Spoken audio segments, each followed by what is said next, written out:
Então, a gente tem que ter bem claro, se eu vou trabalhar com a comunidade, eu vou trabalhar com uma doença.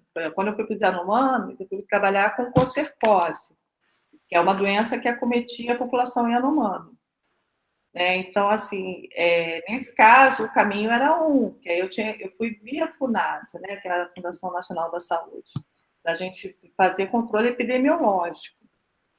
Se você vai para uma pesquisa de campo, que você vai coletar planta, então o teu objeto aí vai ser uma planta, né? Então você vai ter que ver os caminhos para você fazer a coleta botânica. Então você vai ter, primeiramente, né, pedir as licenças, CNBio, para fazer a coleta botânica, né, depositar em cicata, no herbário, e aí vai ter que fazer uma cicata, então você vai ter que fazer a transferência, né, da cicata do campo para a instituição de pesquisa. Também, se for um vírus, se for uma bactéria, né, aí vocês também têm que ver o protocolo, né, de transporte, né, de materiais microbiológicos. Então, cada objeto de pesquisa, ele vai determinar o caminho de acesso. E em comunidade fica um pouquinho mais complicado. Por quê? Porque, além disso, você vai precisar uma autorização para ter aquele acesso naquela comunidade. Né? Porque, segundo, pelo entendimento legal, o que está naquele território pertence àquela comunidade. Né? Então, se eu vou na tua casa e eu pego alguma coisa da sua casa, eu tenho que pedir autorização. E por isso que a determinação legal é que se você vai numa área indígena, uma área tradicional, né, e acessa ali algum patrimônio da biodiversidade, você precisa, no caso, notificar a União, né, o governo brasileiro, que você está ali acessando alguma coisa. E também, como eu vou chegar ali naquela comunidade, quem vai estar ali me recebendo são eles vão ver que eu acessei ali, eu tenho que notificar aquela comunidade, eu tenho que pedir permissão a ela para estar ali fazendo aquela coleta. Como é que eu faço isso? Né? Como é que a gente pede permissão para alguém? Aí que depende dos casos. Se é um caso de saúde pública, é um pouquinho diferente, porque se você não for ali, não fizer aquele estudo, aquela população corre o risco de morrer de uma epidemia, ter alguma questão ali que ela não consiga sobreviver. Mas ainda assim tem que se pedir o direito de fazer aquele estudo e pesquisa aí. Ali, comunicar o que estou fazendo. Eu estou aqui fazendo uma pesquisa de oncocercose, eu vou olhar, vou ver se tem o simulídeo, a gente vai coletar simulídeo. Ainda assim, a gente tem que explicar para a população tradicional o que a gente está fazendo ali. Então, precisa ter essa elucidação, né? Esse momento, às vezes não é fácil, muitas vezes os pesquisadores ficam transitando, fazendo mil coisas com a comunidade, fala sobre tudo com a comunidade, pergunta tudo com a comunidade, mas não explica o seu objeto de pesquisa, o que está fazendo ali. E aí a gente não está transferindo conhecimento, a gente só está captando, né? Porque a gente não está, a gente acha que eles não vão entender o que a gente está fazendo. Né? E, na verdade, a gente nem tentou se comunicar, né? Tentou criar um mural, um mapa participativo, uma interação técnico-científica. E eu penso também, mas isso é uma questão particular da Fabiana, que a oportunidade, por exemplo, que eu tive de estar em territórios isolados, como os Yanomamis, como os Baniwas, como no Alto Javari, né? De acessar essas populações, é uma oportunidade, assim, para mim que foi divina, foi Deus que me botou ali. Então eu tinha que trocar alguma coisa com eles, né? Não podia ser só eu ali recebendo informação de pesquisa, eu tinha que doar um pouco de mim para eles. Porque eu sou professora, então isso é uma natureza minha de professora. Então, assim, eu sempre procurava um momento lúdico, né? De repente pegava papel ofício, fazia com as crianças desenhos, e ali a gente ia entendendo um pouco até a realidade e melhorando a nossa aceitação também naquele universo. E por isso que também é interessante saber qual é o objeto. Porque se você é antropólogo, você já não pode fazer isso. Você tem que olhar, né, alguma das técnicas da antropologia, é olhar o objeto de estudo à distância. Tem várias técnicas. Então, assim, para a gente saber o requisito legal que a gente precisa para determinada comunidade ter determinado acesso, a gente tem que conhecer profundamente nosso objeto de pesquisa. Qual é o nosso objeto de pesquisa? Eu estou trabalhando com uma planta, eu estou trabalhando com fungo, eu estou trabalhando com animal, eu estou trabalhando com a própria comunidade, eu estou trabalhando com a ecologia da comunidade. Então, baseado no nosso objeto de pesquisa, nós precisamos buscar a legislação adequada e pedir as autorizações de acesso. Se é área indígena, FUNAI, né? Primeiro ponto. Se a gente vai coletar recurso agrícola, né? Vai ter que pedir tanto para o MMA e eu acho que também para o Ministério da Agricultura e Pecuária e Abastecimento pela questão da contaminação. Mapa. Então, aí vai aumentando a complexidade. Por isso que é muito importante, quando a gente faz uma pesquisa em comunidade, a gente tem parceiros que nos auxiliem também na obtenção dessas licenças. Eu, nessa pesquisa que eu fiz lá no Zero Vamos, tinha a FUNASA, que nos assessorava nessa questão das licenças. Então, o responsável do posto da FUNAI, lá da área Yanomami, ele já ia providenciando a licença de autorização da terra indígena, né, que aí precisa da autorização da terra indígena. E aí, assim foi. No projeto que eu fiz com o Baniwa, que era a sustentabilidade da fibra de Arumã, isso, eu estou lendo a pergunta do chat e respondendo. Tranquilo, pode ser assim, sem problema. Então, isso depende, né? Isso que eu falo. Quando você está fazendo uma pesquisa que é demandada pela comunidade, essas licenças costumam ser mais rápidas. As pesquisas que eu fiz geralmente foram assim, foram demandadas pela comunidade. Ou essa da FUNASA que foi demandada pelo governo. Então, como tem esse órgão assessorando, um outro órgão assessorando, porque se a gente, pesquisador, com relatório, pedindo financiamento, providenciando essas licenças, a gente se enrola, entendeu? Eu vou falar, não sei, eu acho que a professora Célia é muito melhor que eu, deve ser muito mais organizada, mas eu me enrolo. Então, assim, se tem uma equipe te assessorando, é melhor. Então, esse que eu fiz com o Yanomami, que foi meu mestrado, a FUNASA me assessorou nesse processo. Então, esse da FUNASA, ainda não existia nem CEGEM. Eu não sou nova. Pula essa parte aí, Fabiana, pula essa parte. Um dos Baniwas tinha começado a questão do CEGEM. E aí, no caso, isso que eu ia falar, o ISA, que é o Instituto Socioambiental, foi nosso parceiro, e o ISA obteve as licenças, inclusive fez cadastro no CIGEM. E no caso do cadastro do CIGEM, foi só relativo, eu acho, a um projeto que tinha relacionado ao nosso, que era um projeto de corante. Porque o projeto da fibra do Arumã, na época, eles não entendiam que precisava de acesso. Mas do corante, eles entendiam que era desenvolvimento biotecnológico que precisava. E aí eles pediram a autorização de acesso, sim, ao conhecimento tradicional. Mas quem pediu foi o ISA. E outros projetos, por exemplo, eu fui ser professora, fui professora indígena. Então, aí é a SEDUC que providenciou, não é acesso, não é pesquisa. Mas é importante que a gente... Aí, por exemplo, eu me questiono, que eu acho que, assim, se o acesso tem que ser solicitado para o pesquisador, porque também tem que ser solicitado para o professor, para todo mundo, Mas, assim, são as questões do Brasil, legais, E a questão é que, quando eu fui como professora, a SEDUC viabiliza o acesso, A gente vai dar aula, ou, no caso, receber aula dos indígenas, porque eu aprendi mais do que... Não, tô brincando. É muito interessante essa experiência de troca, porque a gente aprende, que o nosso conhecimento para a nossa sobrevivência não vale muito lá, mas a gente aprende também que nós podemos ser úteis. Nós somos muito, muito úteis em áreas tradicionais, Isso é uma questão que eu tinha, o quanto eu impactava mais do que resolvia problemas nas comunidades.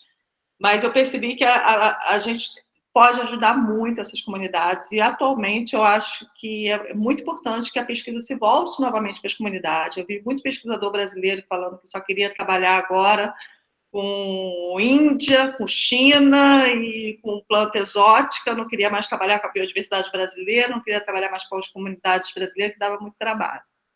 É uma pena, porque eles precisam da gente, nós precisamos dele. É um conhecimento nacional que está sendo perdido, e o pior, está invisível. As comunidades, elas estão invisíveis, elas não conseguem ser mapeadas, a gente não consegue saber qual é a quantidade de extrativistas que a gente tem na Amazônia para a gente fazer uma política pública para poder beneficiá-los. A gente não tem esse número. Então, fazer pesquisa em comunidade é uma necessidade. Essa é a minha opinião. Muito bem. Que mais dica? Fabiana, assim, nós trabalhamos com informação e conhecimento. Esse é o processo, e a comunicação envolve tudo isso, né? O que nos dá alguma fragilidade, do meu ponto de vista, tá?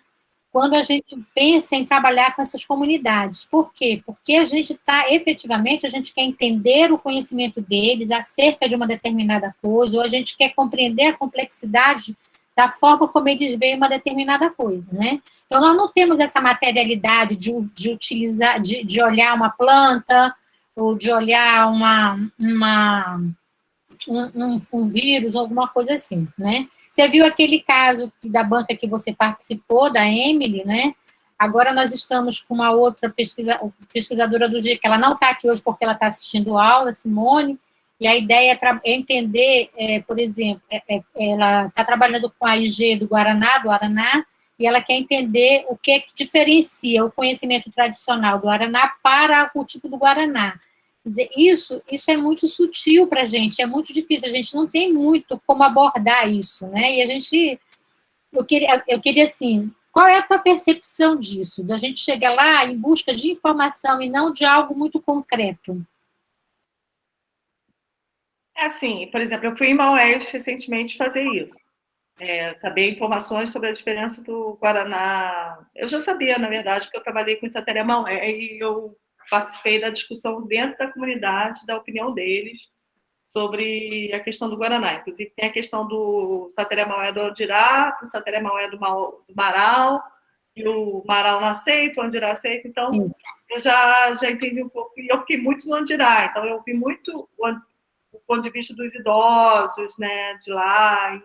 E hoje, até na aula que eu vou dar para o Profenite, a gente vai falar isso, sobre variabilidade genética, que tem muito a ver com isso, né? E a visão dos indígenas nesse sentido. E em relação, por exemplo, à questão do Guaraná, que tem, né, a IG, tem o bastão do Guaraná, né, que tem a IG, e o Guaraná que tem a IG pelo processo de produção de insumo mais adequado, teoricamente, né, para as indústrias. Uhum. Eu acho que a solução do INPI foi perfeita, as duas coisas são necessárias. É necessário valorizar o produto do conhecimento tradicional, que é um produto que se vende, está sendo vendido, né? E é necessário valorizar também o produto que as empresas precisam, né? Que é um insumo que sai numa qualidade melhor, porque o cachorro não entra na área de produção, porque é um produto para a saúde humana. O Guaraná ele pode ser um insumo medicamentoso. A gente precisa ter um rigor também, precisa ter alguma instituição que faça isso com rigor. Se for uma associação, uma cooperativa local, de pessoas que estão em Maués, trabalhando na região, o avô já era produtor, que é melhor ainda, né? Então, assim, a gente sabe que tem também, né, fazendas lá, plantando. Mas, assim, eu acho que a gente ir obter informações de campo para publicar, para divulgar, eu acho importantíssimo, é o papel da ciência fazer isso. Né? Nós precisamos fazer isso.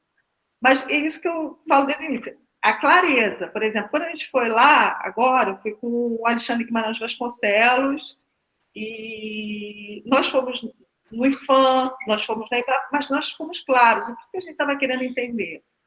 Qual era a nossa questão? A gente tinha uma questão.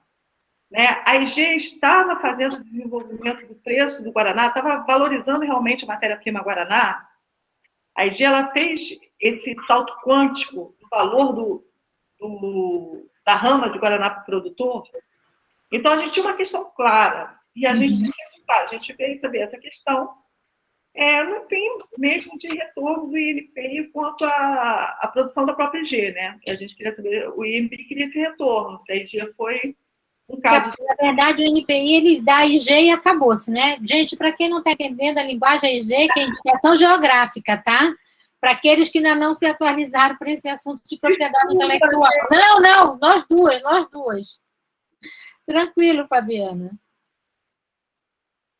E a indicação geográfica, que no caso, a indicação geográfica é um certificado, né, que autentica que determinado produto vem de um determinado local.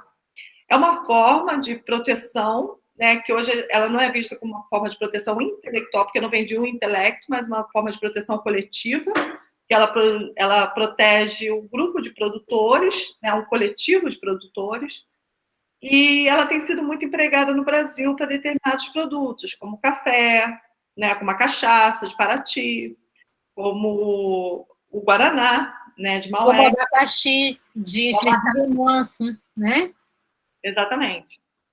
Então, no caso, saiu 2 indicações geográficas para Maués, um para aquele bastão que a gente rala na língua do pirarucu, e o outro para o Guaraná, que é produzido por cooperativas que tiveram todo um processo de treinamento e também de captação de recursos para investimento tecnológico em termos de maquinário, para criar um padrão de produção mecanizada, teoricamente, assim, né? Mas ótimo para um resíduo, né? Para um insumo vegetal em pó que as empresas confiem. Então, a empresa fala assim, eu vou comprar dessa cooperativa porque essa é uma cooperativa que tem selo, que tem engenharia associada, ela tem esse padrão certificado, de tempo em tempo vai lá uma certificadora olhar como é que está funcionando a cooperativa. Então, ela tem um padrão diferenciado. É importante isso. É importante eu estar consumindo um óleo de andiroba e saber que é um óleo de andiroba.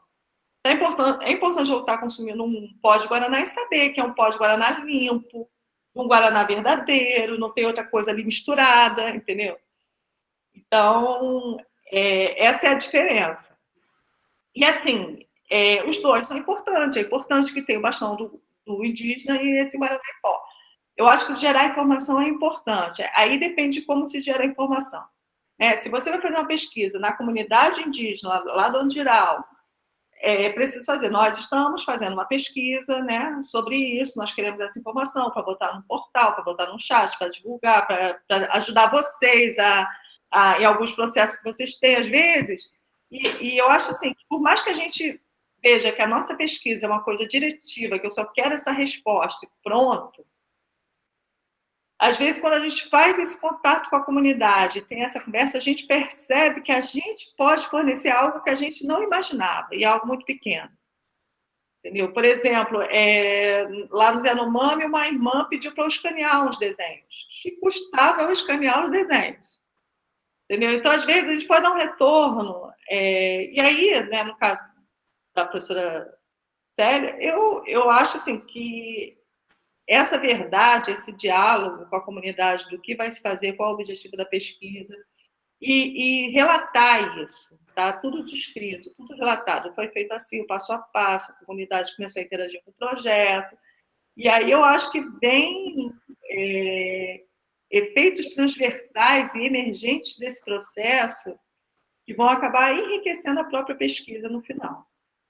E a própria estrutura também da universidade, como, de repente, alunos da comunidade entrando na UPAM, sendo orientado pelos alunos, né? Eu tive pesquisador indígena, por exemplo, que foi muito interessante. Inclusive, saiu um capítulo no livro que recebeu o Prêmio Buriti, que foi escrito pelo índio.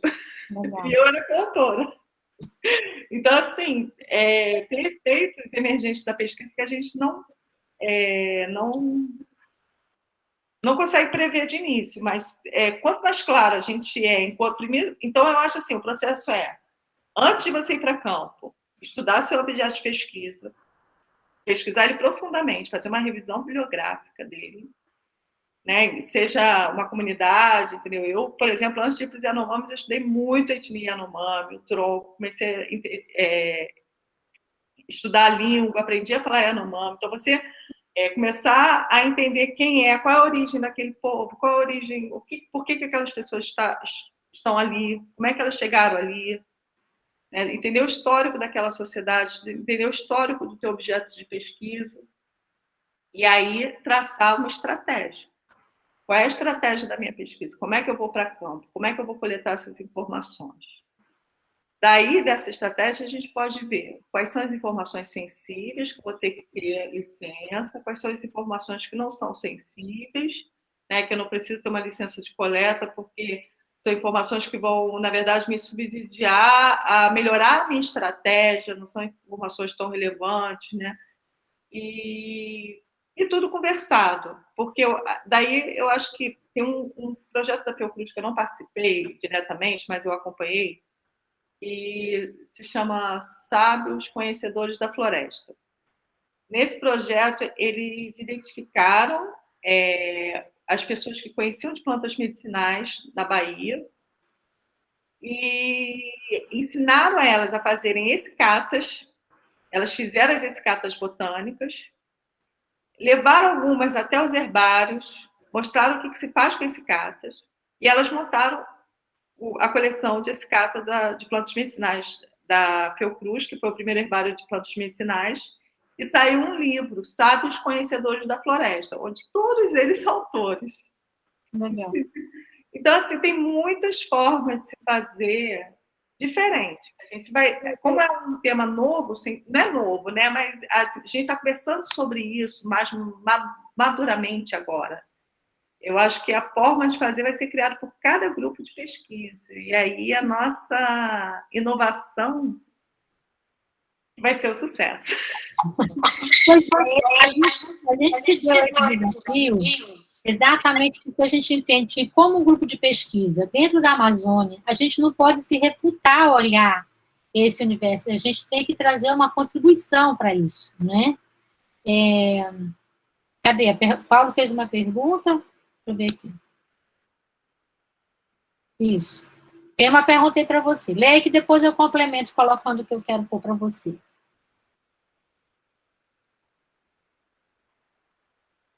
Peraí. Os trâmites para a pesquisa é o mesmo para a empresa? É esse? E depois tem outra. Tá. Então, sim e não. Né? Assim, tanto a pesquisa como a empresa tem que fazer o cadastro no CIGEM. Tanto a pesquisa como a empresa tem que pedir autorização, tem que estar com licença para a FUNAI, tem que fazer o mesmo trâmite. Sim, para a empresa é até pior, porque a empresa, isso é um fator de risco, né? Para a gente não vê isso como um fator de risco. Mas o que é o fator de risco para a empresa? É algo que ameaça o investimento. Então, fatores de risco fazem com que, quanto mais um projeto é arriscado, maior o potencial de não ser investido. E essas questões, elas são muito sensíveis. Então, a empresa tem toda a preocupação de não gerar um insucesso, para isso não gerar um marketing negativo. Mas a gente depende de empresas, né? Temos empresas e empresas. Então, assim, a gente tem que saber que empresa que ele está falando. E também é uma coisa que eu conversei com várias comunidades que eu trabalhei. Não adianta, porque até foi uma questão que foi muito criada durante o início da medida provisória 2186, e na época eu era da Secretaria de Ciência e Tecnologia, junto com a professora Marilene Correia e outros pesquisadores, nós lutamos muito com o Ministério do Meio Ambiente, explicar para as comunidades que elas tinham direito à repartição de benefício, o que era essa lei que estava sendo criada, porque isso saía pela internet, e as comunidades não tinham acesso à internet. Como é que as comunidades iam participar de uma consulta pública sobre o direito delas de repartição de benefícios se elas não estavam conseguindo saber sobre isso, né? E aí a professora Marilene Correia, ela entrou lá, mandou uma carta para o MMA protestando, né? E eles vieram até a Amazônia, fizeram uma excursão na Amazônia, só que até a doutora Sônia acompanhou, né? A Sônia Tapajós, só que o discurso deles foi completamente equivocado. Eles estavam, né, eles falaram, né, que os pesquisadores iam lá na comunidade, iam pegar o material, dali eles iam desenvolver um produto de R$10 e não iam dar para a comunidade ia ter que pagar pelo produto. E aí a comunidade não quis mais fazer parceria com nenhum pesquisador, achou que todo pesquisador era patife, né? Com certeza. E aí, não, mas isso teve muitas repercussões, teve um debate aqui acalorado entre os pesquisadores do INPA e o pessoal do MMA, foi muito legal.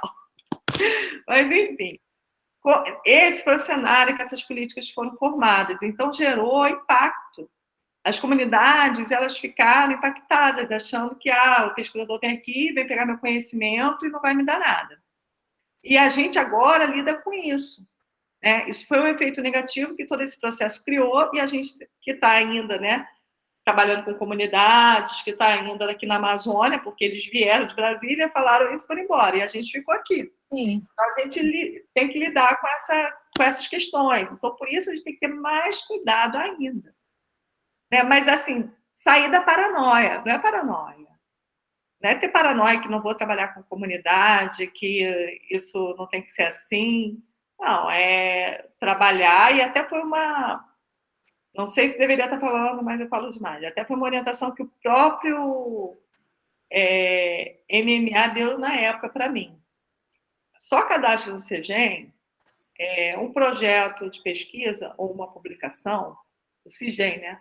Sistema de Informação do Patrimônio Genético, que você vai publicar ou que você está com uma patente ou um produto já para sair. Aquelas pesquisas exploratórias que a gente faz e não dá em nada, se você não vai publicar, não vai sair nenhum documento, entendeu? Não registra, porque só vai te dar trabalho, você vai gerar uma informação para alguém usar, entendeu? Então, assim, isso foi o que me falou. Não sei se as coisas mudaram, porque cada vez que muda governo, muda tudo lá dentro. Mas eu acho que faz sentido. Se a gente vai publicar num congresso, se a gente vai fazer uma dissertação, uma tese, a gente cadastra no CIGEM, né? Então, assim, a empresa ela tem até mais compromisso em relação a isso. E até porque se sair o produto a partir desse processo tecnológico, ela vai ter que pagar royalties. Então, a empresa ela tem até mais responsabilidade que nós pesquisadores. As empresas, geralmente, elas têm um núcleo que vai trabalhar só com essa parte das licenças. Cada profissional, cada pesquisa que é desenvolvida pela empresa, não é acho que nem a gente que fica pesquisador lá, que nem o louco, não, é a fulana de tal que vai lá contigo saber da sua pesquisa para cadastrar. Entendeu? Então, assim. É outro esquema. É ótimo trabalhar com empresa. Tem outra pergunta dele aí para você. De forma geral, a relação com a comunidade é horizontal, ambivalente e ativa nas duas direções. Mas até que ponto conseguimos realmente manter isso? Até que ponto conseguimos trazer a comunidade ou alguns indivíduos para dentro de nossa realidade científica e realmente fazer entender? Boa pergunta, Alexandre. Quem é Paulo Alexandre? Eu queria vê-lo. Ah, já sei. Eu acho que ele participou de alguma disciplina de seminário, não? Pede para ele abrir. Paulo, abre tua coisa. Abre tua... Oi. Ah, tá. Abro. O Paulo é oriundo lá do eu sou do mestrado, eu fiz o mestrado em biotecnologia, acho que eu vi algum seminário seu, assim, pontualmente. Ah, legal. Maravilha. Obrigada, desculpa aí. Tudo bem. Mas, então, na verdade, não é horizontal. Né? Eu acho que começa aí. A nossa relação, a gente acha que é horizontal, mas não é. A gente está chegando lá como pesquisador, né? A gente está chegando lá cheio de diploma, com educação, com um monte de coisa que na sociedade é muito valorizado e na deles não. Então, assim, a gente não tem uma relação... Esse eu acho que é uma grande questão. A gente não tem uma relação horizontal. Né? Chega muitas vezes pesquisador lá achando que a comunidade já tem a obrigação de dar aquela informação.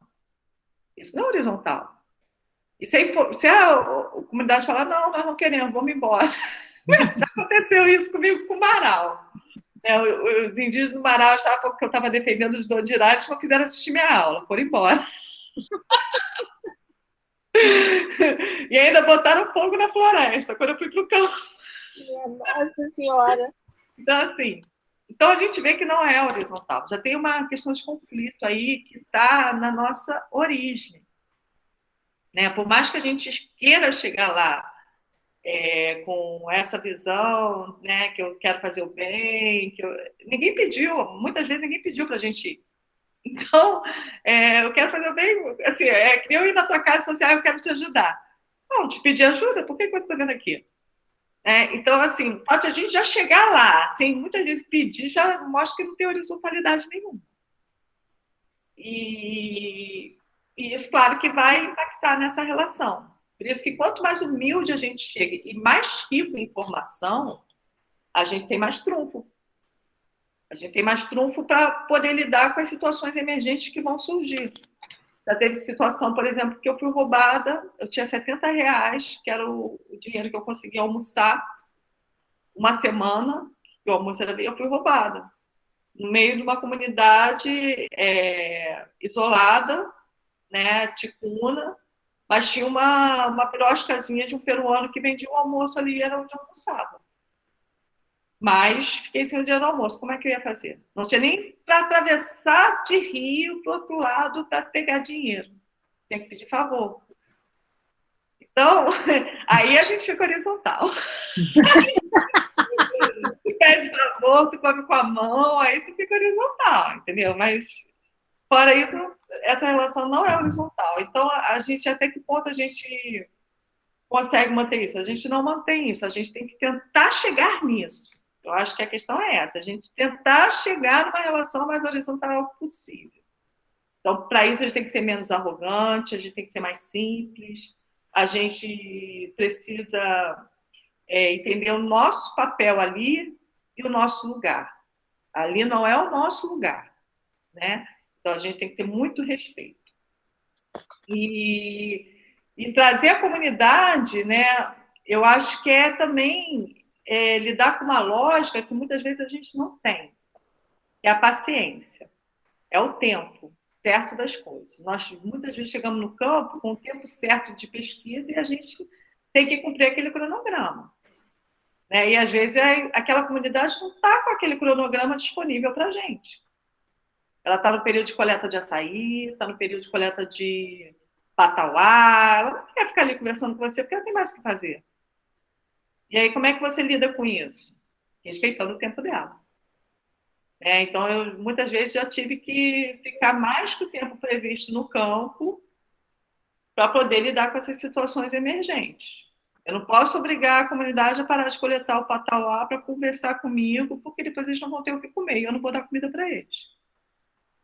E muitas vezes a gente não entende, porque a gente acha que as prioridades são nossas. Eu sou o doutor tal, que sou financiado com milhões, então todo mundo tem que botar tapete vermelho para mim. Se o ministro bota tapete vermelho para mim, como é que o índio não vai botar? Né? Então, assim, eu acho que trabalhar a comunidade é trabalhar o nosso ego e a nossa humildade. Mas cada um trabalha de um jeito. Sim. E trazer a comunidade para perto da gente, nesse sentido, eu acho que é isso. Quanto mais você se tentar ser horizontal, tentar ser verdadeiro, porque eles percebem, eles são muito mais sensíveis que nós, nesse aspecto. Eles te descrevem, te dão um nome, te dão um apelido, você vai ter apelido na comunidade, eles já sabem seus erros, já sabem que você anda manca, já sabem que você anda assim. Então, quanto mais você participar dessa realidade deles, né, se deixar entusiasmar por eles, participar desse cotidiano, viver isso com eles, né, celebrar esse dia a dia com eles, mais leve, mais fácil fica esse campo, né, quando tiver campo. Então, no caso, teve uma vez que eu trabalhei com os Baniwa, que eu fiz uma coleta de um rizoma, porque a gente queria ver se aquela planta ela se reproduzia. E a planta era muito pesada, muito pesada, muito pesada. E a gente andou muito para achar ela. Na verdade, era um experimento de plantio em campo. Eles diziam que aquela planta não se reproduzia e no final a gente conseguiu reproduzir a planta no campo. Mas a planta era muito pesada, não conseguia carregar. E eu falei assim, a gente tinha um pesquisador indígena, bolsista, aí eu pedi para ele carregar. Aí ele virou para mim e falou assim, Fabiana, por que eu vou carregar para você? Você é mais velha que eu, mais alta que eu, e é mulher. Por que eu vou carregar para você? Porque é a cultura, né? A mulher que carrega o peso. Sim, sim. Né? Então, assim, eu fiquei um tempo pensando qual era a resposta que eu ia dar para ele, mas eu não ia conseguir sair daquele rizoma, com aquele rizoma lá do Alto Rio Negro, nas costas, até o barco. Não conseguia. Então, eu fui ridícula. Eu tentei, ele viu que eu não tinha força. E eu falei, você pode me ajudar? Porque eu não vou conseguir. Então, quando a gente estiver chegando perto de algum indígena passar, a gente larga, eu finge que eu tô...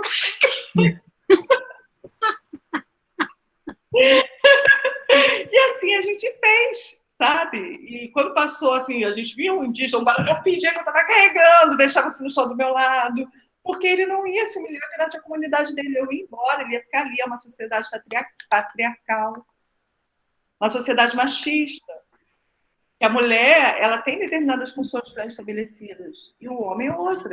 Aquela não era uma função de homem.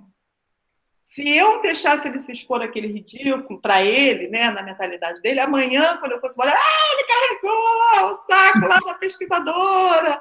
Né? Então, a gente tem que pensar são detalhes, coisinhas bobas, mas que geram impacto que a gente não imagina.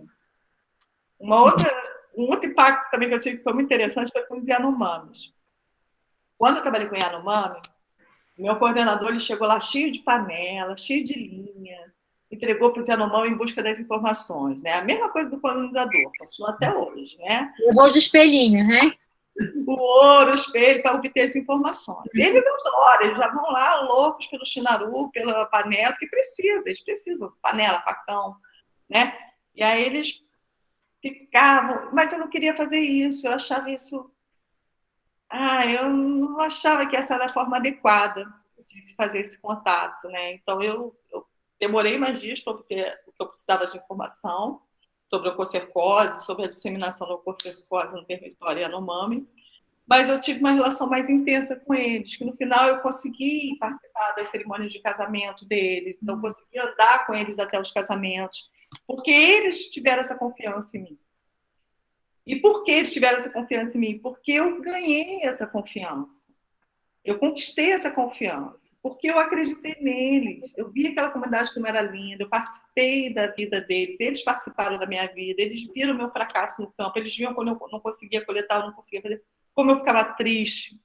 Então, essa relação de verdade entre seres humanos, ela gera essa vontade de entender o que o outro faz. Né? E aí que eu consegui explicar o que eu fazia.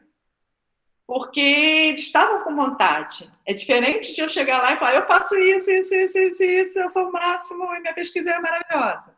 É você ganhar esse espaço na comunidade que eles fiquem curiosos, pensam, mas o que essa menina faz? E aí você ganha esse espaço de falar isso, ter a atenção deles, o respeito deles e participar. E nessa história, do meu processo de Yanomami, como no início eu não conseguia falar nada, toda vez que eu vi o Yanomami, eu fazia assim. E ficou, né? Fiz isso a minha viagem inteira, fiz quase 3, 4 viagens para lá, de 40 dias e 2 meses, isolada completamente no mato com eles, e aí aprendi a falar Yanomami e tal. No último dia que eu fui para lá, que eu fiquei lá, eu falei com eles, eu estou indo embora, não vou mais voltar, minha pesquisa acabou o dinheiro, não vejo possibilidade de voltar tão cedo, me despeço de todos com carinho imenso. Uma Yanomami, que era minha irmã, ela chorou na janela do meu quarto o dia inteiro. É uma dor que eu tenho até hoje. E quando o monomotor subiu, a comunidade inteira estava lá embaixo, eu não estava entendendo por que eles estavam lá embaixo, achei que eles, sei lá, foram acompanhar, carregar a mala do pessoal da FUNAI, que estava indo no avião comigo, mas a comunidade inteira estava lá embaixo, e quando o monomotor subiu, todos eles fizeram assim para mim. Ai, que legal, Fabiana. Eu não tinha uma máquina digital no dia para tirar foto, mas foi assim uma memória que eu não esqueço, sabe? Então, assim, a gente introduz o que a gente sabe, mesmo sem querer, se a gente for sincero.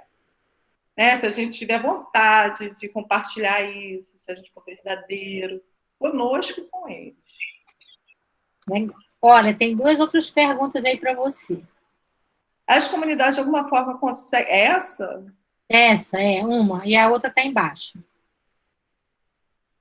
Tá. As comunidades, de alguma forma, conseguem fazer monitoramento ou recebem ajuda para saber se o conhecimento deles está sendo usado de forma ilegal e não feito repartição de benefícios com eles? Então, tem alguns institutos que fazem isso. O ISA é um instituto que faz isso, tem outros institutos também no Acre. Aconteceu isso com o Cupuaçu, por exemplo. A Amazon Link identificou o uso do Cupuaçu pelo Japão, né, e entrou todo esse processo. Mas a gente tem que ficar aí muito atento, né? Atento a algumas coisas. Existe o lobby mercadológico, entendeu? E muitas vezes os indígenas são acionados para dizer que o conhecimento deles está sendo mal usado pelo concorrente do produto, entendeu? Então, assim, não é para proteger o índio em si ou as comunidades, mas é para tirar aquele produto do mercado. E tirando o produto do mercado, nem mais eles ganham, nem o outro. Então, assim, a gente precisa entender. Agora, tem grupos de pesquisa também que ajudam as comunidades nisso. Então, por exemplo, a UEA ela tinha um grupo de pesquisa que fazia esse trabalho também. Não sei como é que está esse grupo, de fazer esse mapa de conhecimento tradicional que até o professor Serguei Camargo trabalhava nele, o Fernando, eu acho, eles trabalhavam muito nessa perspectiva de identificar outros usos de conhecimento tradicionais. É um bom nicho. Eu acho que é um lugar que precisa ter pesquisadores, principalmente amazônicos. A gente vai no Darent, no Lens, a gente vê um monte de patente, né? E as comunidades não têm ideia. Isso sim, eu acho que isso protege a ciência, porque isso não acusa muitas vezes o profissional brasileiro e mostra realmente quem está fazendo o uso dessas tecnologias, que a maioria não são os estudos de pesquisas do Brasil, entendeu? Eu acho que é muito interessante uma pesquisa nesse sentido, de se levantar e esclarecer para as comunidades alguns usos. Eu fiz um trabalho desse parecido, eu sou capoeirista, com a comunidade capoeirista. Eu fiz um estudo para ver qual os usos que estão sendo dados ao berimbau. Eu descobri patente de berimbau, gente. Vocês acreditem se quiser. Então, assim, aí eu falei para os mestres, olha, tem patente de berimbau já. Os mestres ficaram, se organizaram para ver o que podem fazer. Então, assim, esse trabalho de esclarecimento é interessante.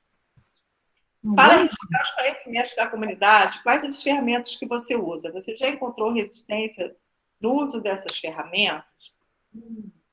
Então, para registrar, geralmente, eu não faço esse trabalho de bioprospecção, de registro para um banco de dados específico, entendeu? Eu nunca fiz, eu posso vir a fazer, mas até hoje eu nunca fiz. Então, assim, na verdade, os trabalhos que eu faço com comunidades é mais de prestação de serviço para as comunidades, né? Então, são conhecimentos que elas estão precisando, estão carentes, faz uma demanda. No caso esse do Baniwa, teve uma demanda dos Baniwas, da OIB, que é a Organização Indígena da Bacia do Içana, para que essa pesquisa fosse realizada, porque eles estavam fazendo um contrato com a Tokstok. E eles estavam com medo da matéria-prima acabar. Então, eles encomendaram essa pesquisa para o INPA para saber se tinha risco da planta acabar na natureza. Por isso que ele fez experimento de plantio e tal. Então, assim, a gente não tinha um banco de dados para viabilizar a público. A gente teve alguns artigos que foram publicados, inclusive com participação dos indígenas, e a gente ajudou a montar um banco de dados junto ao ISA. Então, esse banco de dados ficou para o Instituto Socioambiental, né? E que ele utiliza para a sustentabilidade da matéria-prima humana. Então, assim, quando você está fazendo um banco de dados que eles entendem que eles vão ser usuários desse banco de dados, eu acho que não tem muita dificuldade, até se eles puderem participar também. Eu já vi, por exemplo, indígenas do Nordeste que queriam construir um banco de dados do conhecimento deles. Eles tinham esse interesse. Então, é isso que eu costumo falar, conversando que a gente se entende. Então, de repente, se eles pudessem também participar da autoria do banco de dados, né, serem colaboradores, ter algum reconhecimento, um agradecimento, né, seria mais fácil. É interessante mesmo. O registro que a gente fez foi em planilha de Excel, né, mas já para um processamento de dados científicos, com análise, né, de metadados, e para a gente gerar alguns artigos que foram publicados, inclusive uma cartilha pelo ISA para instruir o próprio usuário indígena, né, que extraiu o aroma da melhor forma de extração. E o mais interessante que eu acho que nesse trabalho de comunidade, que no início eles começam um trabalho sério, quando eles fazem um trabalho sério de pesquisa com eles não acreditam, eles acham que você não vai dar nenhuma informação nova para eles que eles não têm. Eles acham que aquilo tudo é bobagem, ou senão você só foi pegar ali um conhecimento. E à medida que eles participam, assim, você tem bolsistas indígenas, você tem bolsistas de comunidades tradicionais, você começa a envolver eles no processo. Se você consegue fazer isso, né? Se consegue envolver eles no processo da pesquisa, tiveram muitos casos interessantes, por exemplo, essa planta, o Esquinocifa aruma, ela tem um mecanismo de polinização que é um gatilho, é muito interessante. A abelhinha encosta nela e faz, o negócio abre.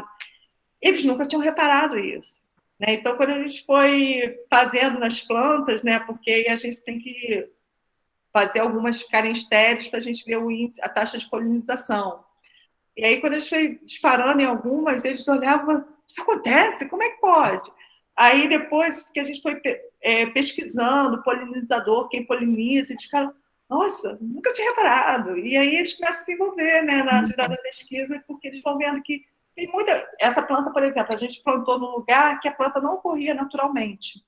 E eles falam, não vai nascer aí de lugar nenhum. Parece até que eles estão falando diga para não dar certo, né? Ele não vai nascer aí de jeito nenhum. Aí o solo é muito seco, aí não vai dar certo, aí não vai dar certo. A gente plantou e nasceu. Quando nasceu, eles ficaram...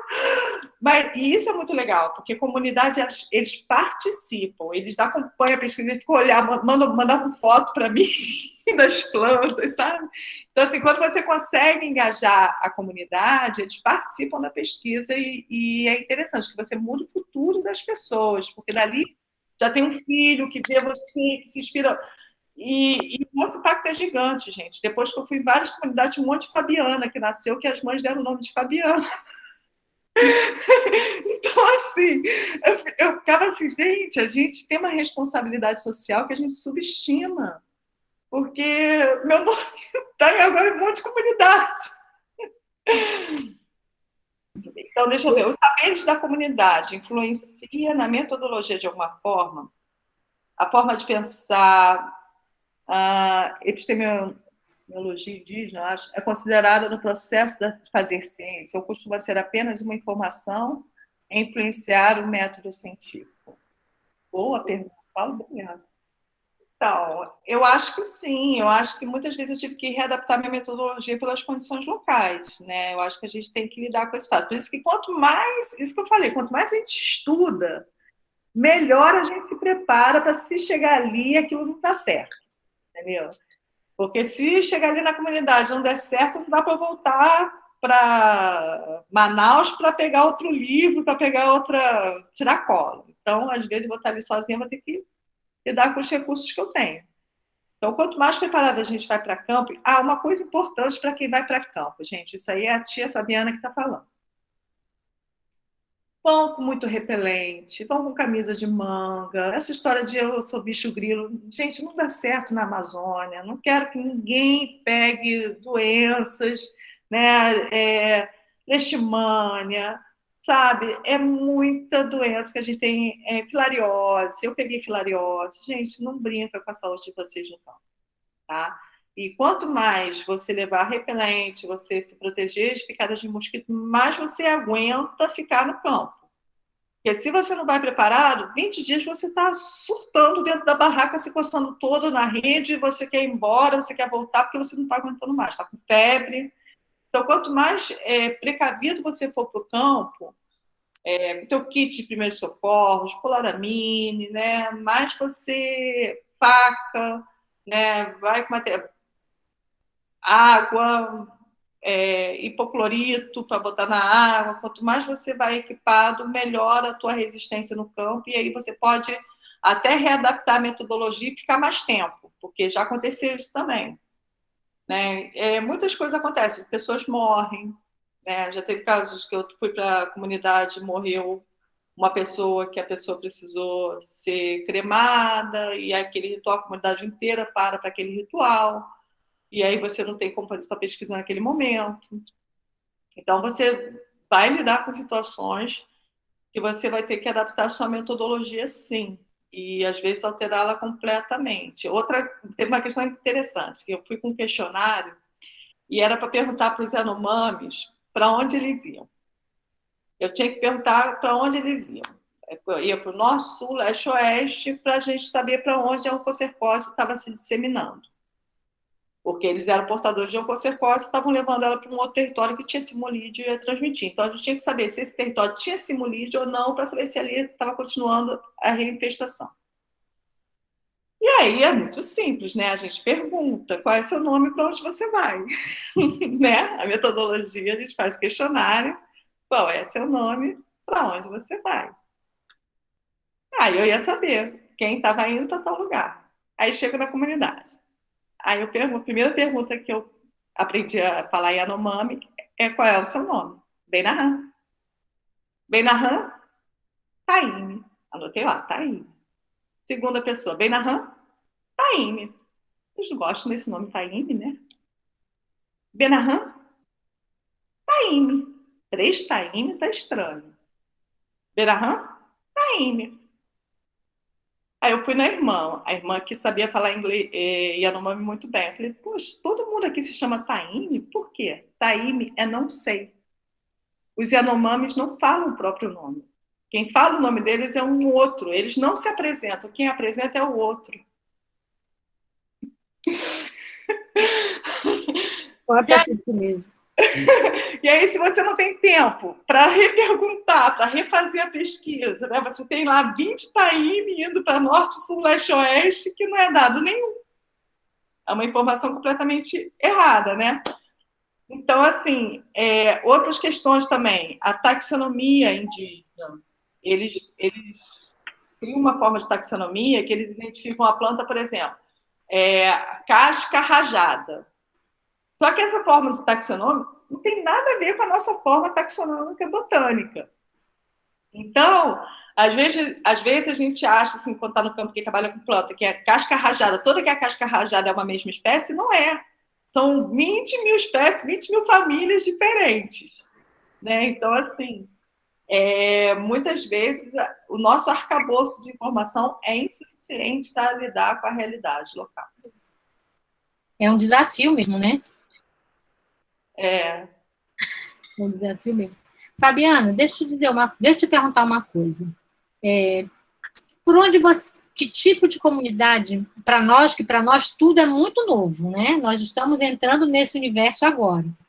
Assim, qual era o tipo de comunidade que você acha que nós deveríamos iniciar os trabalhos? Porque, primeiro, nós não temos ideia, assim, algumas ideias vão surgindo do que fazer, do que pesquisar, mas, assim, por exemplo, você vai me dizer, olha, é melhor você buscar uma comunidade com essa característica do que com essa, porque essa você precisa ter mais vivência, mais experiência para tratar com isso. O que você acha disso? Você acha que a gente deve se encarar um desafio maior?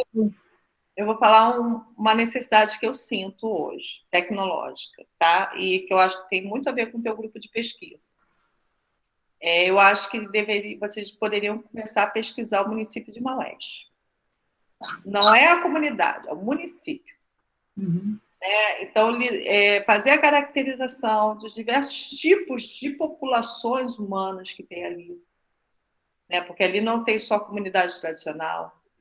Então, quem são os atores sociais que existem em Maués? Tem instituição pública, tem instituição privada, tem empresa, tem comunidade tradicional. Esse eu acho um cenário riquíssimo. E também vendo por quê? Porque como eles, os ticunas, né, como o Sateré Maué, eles estão muito envolvidos com a questão da Ambev, né, e do comercialização do Guaraná, eles estão necessitando desse tipo de apoio. Né? Eles estão, principalmente nesse momento que sai a IG. E, assim, pelo que já apresenta, assim, pelo pouco que eu e a Alexandra a gente já pôde perceber no campo, a IG, ela não, pelo menos no caso dos produtores sem ser indígenas, mas dos produtores de Guaraná de Maués, ela não conferiu aumento o valor da matéria-prima. Por quê? Essa é uma questão. Precisa ser respondida com pesquisa de campo. Então, assim, eu acho que Maués é um cenário riquíssimo e que precisa desse tipo. E ali você encontra comunidade tradicional, comunidade indígena, né, instituições de pesquisa. Então, e um problema-chave, que é a transferência de recursos na cadeia produtiva do Guaraná. Entendendo também que o Guaraná tem a linha alimentícia e a linha farmacológica.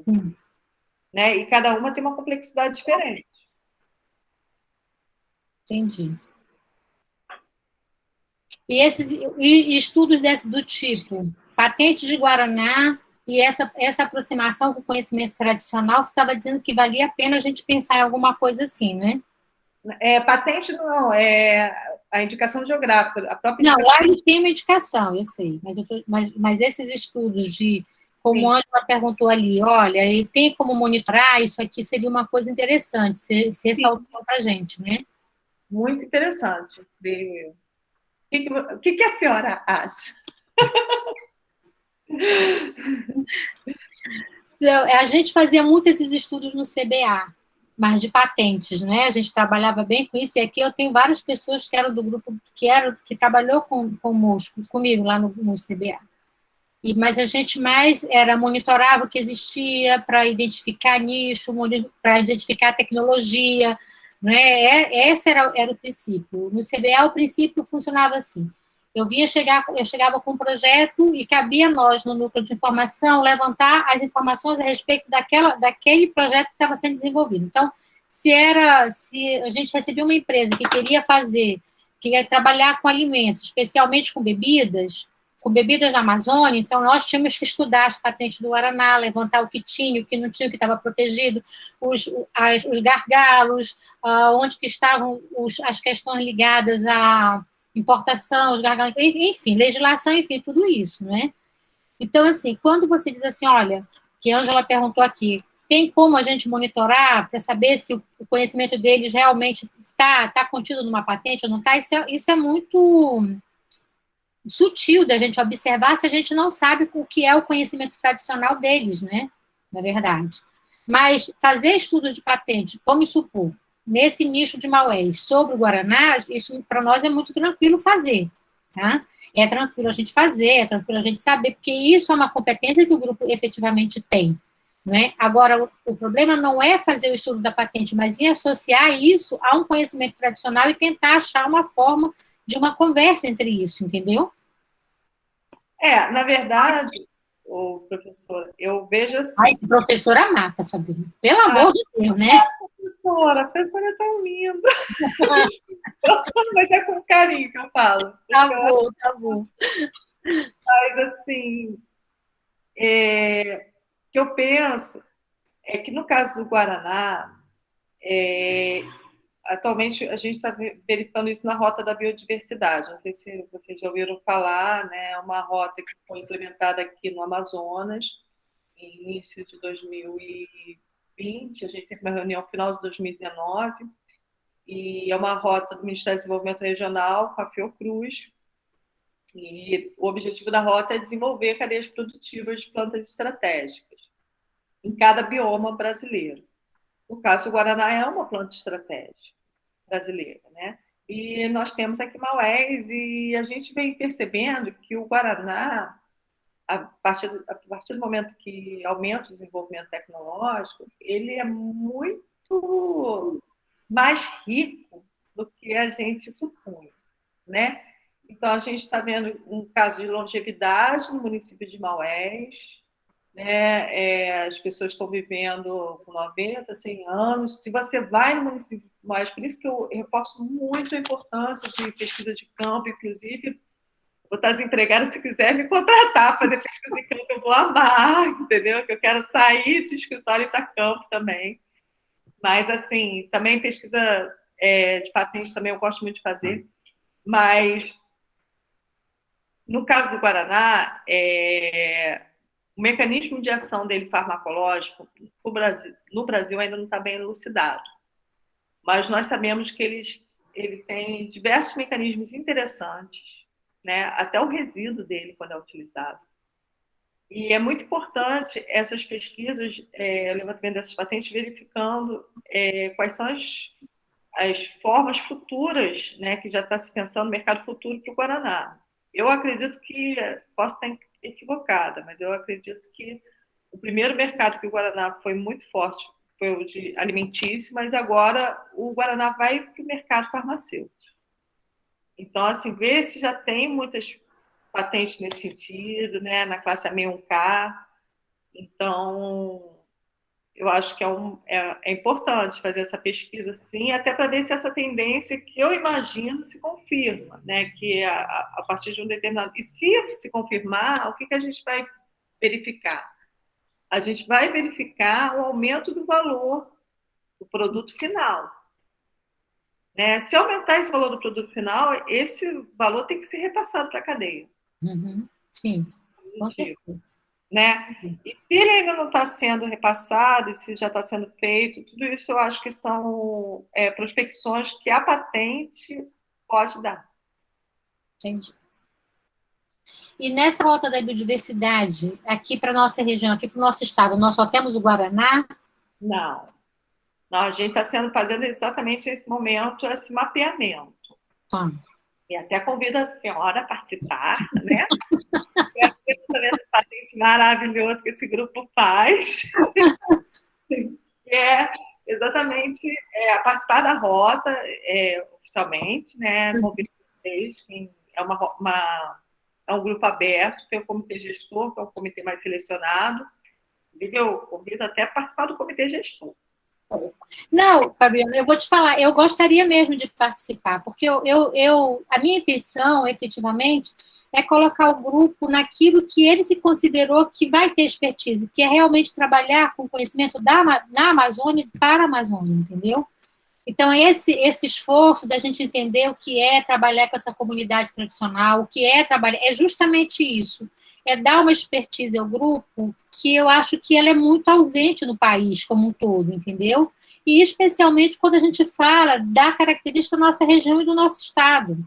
Então, eu tenho interesse, sim, em participar, entender como funciona, porque eu assim, preciso compreender, o grupo todo precisa compreender muito mais as nuances desse campo, que a gente está se inserindo, para poder contribuir efetivamente, né? Esse estudo de patente sobre resíduo ou sobre fármacos, isso para nós é tranquilo de fazer, nós podemos tanto fazer um estudo de patente como um estudo de artigos científicos e cruzar isso e ver como é que isso está se portando, isso para nós é fácil de fazer. O grupo tem competência para isso, mas são essas coisas que a gente precisa entender para poder falar, não, isso aqui a gente vai fazer para a gente dar conta disso, entendeu? E, de repente, até desenvolver uma metodologia, tomando por base o Guaraná, que depois, quando forem definidas pela rota outras questões, a gente possa dizer, olha, a gente já tem uma metodologia, vamos aplicar aqui para ver como é que isso se comporta para outras questões, entendeu? Então, se você tiver condições, se você tiver como me colocar no grupo da rota, eu tenho questão de trabalhar, e eu não sei se mais alguém no grupo gostaria. Eu sou vice de pesquisa, representante de pesquisa do comitê gestor, e eu vou estar indicando a senhora para estar no meu lugar. Só isso.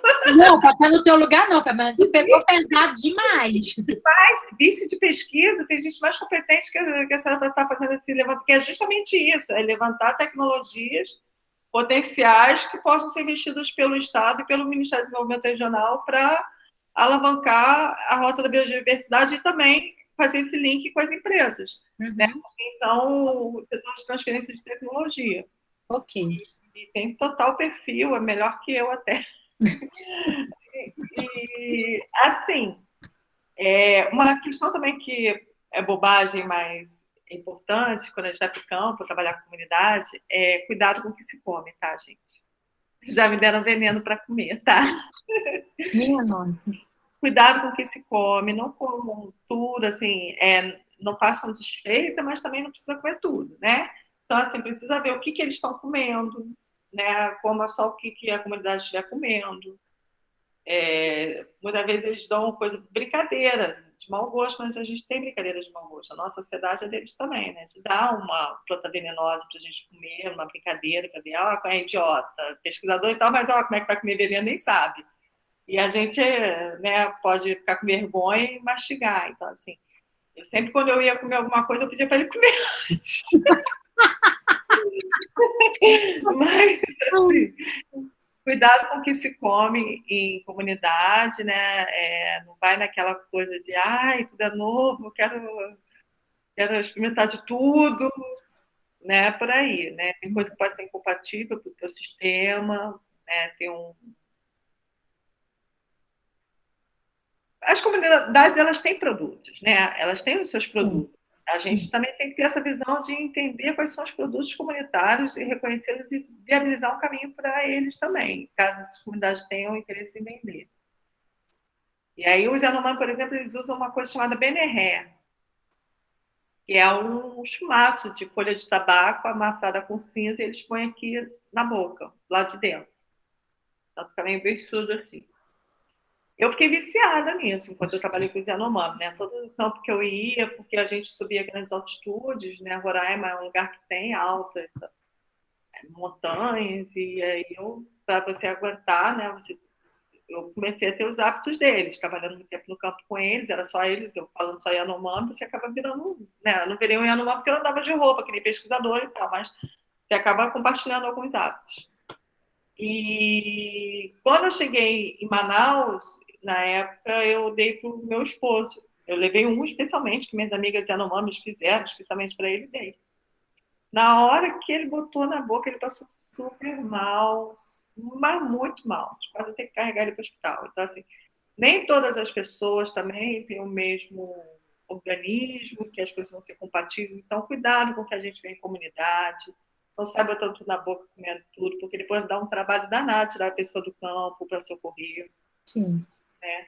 Mas eu acho que Maués é um local oportuno. Eu acho que fazer essa interação desse grupo de pesquisa com a Rota da Biodiversidade vai ser um sucesso. Eles estão trabalhando também com banco de dados, que é uma área que vocês também são especialistas. E deixar, né, essa visão de que trabalhar com comunidade dá trabalho. Dá trabalho, mas a gente vai ter que ter trabalho. Alguém tem que ter trabalho na vida, né, gente? É isso mesmo. Aliás, essa pessoa, esse membro do GICA que está agora se empenhando, se intencionando trabalhar com Guaraná, ela já escreveu o projeto dela, já fez uma prévia da amostra. Quando ela for para a qualificação, certamente eu vou te chamar para participar, Fabiana, mas eu vou primeiro te colocar em contato com ela, porque tu trouxeste algumas informações bem importantes para o trabalho dela.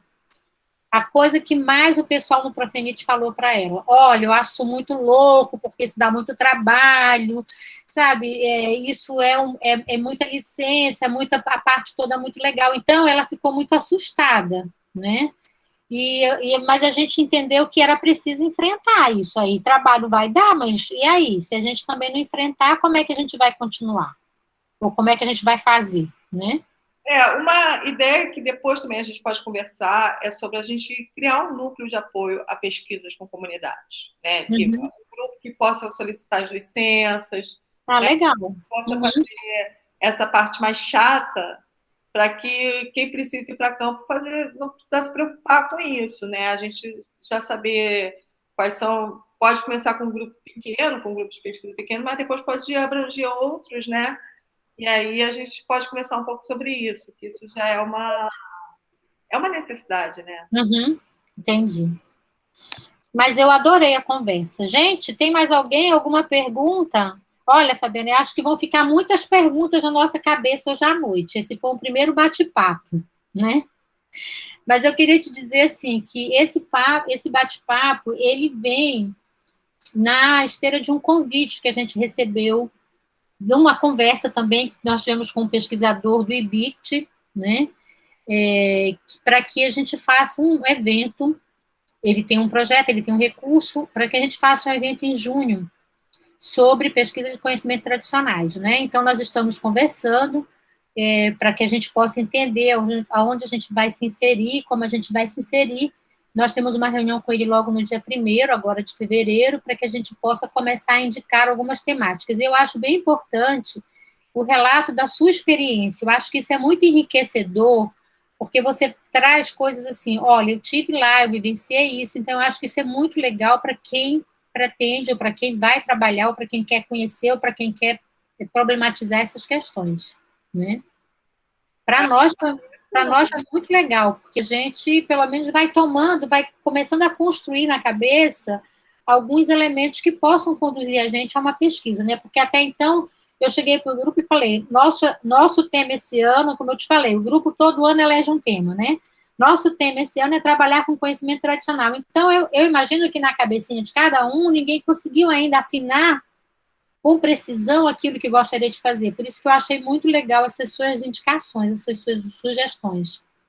Eu que agradeço, eu tenho o maior prazer em falar, porque para mim são lembranças muito felizes, né? Eu adoro ir para campo, adoro trabalhar no campo, eu fico muito triste até em hoje, 2021, né? Eu cheguei aqui na Amazônia e faço campo, passei a campo desde 1999, e eu fico triste. E quando eu cheguei aqui, que eu falei que eu queria trabalhar com comunidade, muitos viraram para mim e falaram assim: não, trabalha com comunidade indígena não, dá muito trabalho, não gera dado, é complicado. Vai trabalhar com macaco, vai trabalhar, sabe? E 21 anos depois você me dizer que o Profenite falou a mesma coisa para um aluno, né? Então, assim, a gente vê que muita coisa do salto tecnológico e a ciência não. É verdade. Porque a gente está com a ciência na Amazônia e ignorar grande parte da população que habita nela é perda de informação. É perda de informação científica e tecnológica. Nosso papel como pesquisador está entendendo a realidade local para transformá-la. Se a gente não consegue acessar essa realidade, se a gente não se preocupa com ela, não se ocupa de estudá-la, a gente está aqui para quê, né? É quase isso aí, foi quase essa pergunta que eu me fiz no final do ano, quando eu achei que esse era o caminho, né? Eu digo, não, a gente tem que parar com esse medo de se envolver com as comunidades, tem que encarar, porque se a gente se diz um grupo de pesquisa na Amazônia e para ela, a gente tem que enfrentar esses desafios. E é enfrentando esses desafios que vão criando seus caminhos. Porque são os que vão na frente da tropa que criam a trilha, né? Então é quem vai na frente que vai criar a estrada, que vai criar essa rota. Tá bom. Gente, alguém queria falar alguma coisa mais? Parabéns a todos, parabéns ao grupo pelo desafio dado. Espero que todos aceitem com felicidade, que sejam felizes nessa trajetória. Muita saúde a todos. Muito obrigada pelo convite, pela participação. Vou ficar imensamente feliz também em estar colaborando no que eu puder nesse evento, né? E estou à disposição para dividir um pouquinho do que eu sei. Espero que tenham gostado. Boa noite. Boa noite. Obrigada, Fabiana. Obrigada. Tchau, tchau. Obrigada, Carlos. Tchau.